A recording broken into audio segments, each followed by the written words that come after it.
The tracks currently stop around half a mile outside of Bala, but that looks set to change as plans to extend the line and build a new station have been approved. Well, he didn't get there by train, but Shelley has spent the day in Bala and is there for us now too. Oh, all aboard. A positive move, Rob, for tourism, isn't it, today?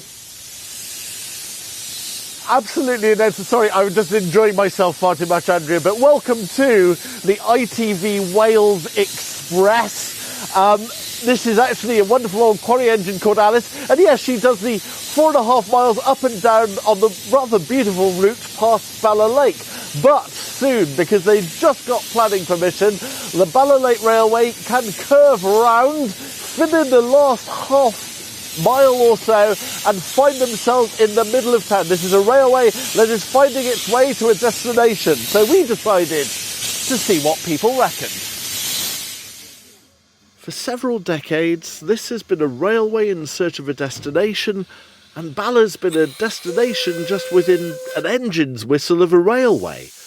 Right now, the Bala Lake line ends literally in 2 possibly hawthorn trees and, if they don't stop in time, a static caravan. Give it maybe a couple of years though and the whole lot ends up in a terminus in the middle of town.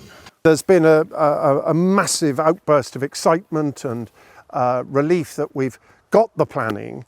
I think the most daunted person around is myself, because now the pressure's on, I've got to deliver it. Down to you, Brunel. It's been 60 years since you could buy a railway ticket to the centre of Bala. Back then in 1964, threepenny bits were legal, nylon shirts were fashionable, and the Rolling Stones were just starting out. The Stones never went out of fashion, but steam did. How young were you when you took your first trip on the... 8 years old, yes. Gwyn Roberts remembers the days when this was all part of the main line. You're 77 now. If they crack on and build this, yeah. I'm presuming you'll be a happy boy when it comes back. I will be, and I hope it will be in 2 years' time. Well, in the town. We'll meet up and have a coffee. That's it. It had reached that time of day, so we accidentally found ourselves in a distillery. I think the difference of it being a 20-minute walk into town, as it is now, compared with it being a 5-minute walk into the high street, is going to make all the difference, and it's just going to be great for the town. The setting's stunning, the pace is all very civilised. Now, having got planning permission, although there will be almost £5 million to find and fundraise, it's all getting very real. Here we are, amongst the occasional butterfly and meadow suite at the moment. Given a few years and a few £1 million, this becomes a terminus. Can you quite believe it? Has it actually really sunk in? No. And if I'm honest, I can't let it sink in until I actually see that first train depart. Isn't it quite nice hearing that sort of the heavy breathing of a steam engine about 100 yards away from where you are now? I thought you were talking about the cameraman. Sometimes you just have to know where to stop.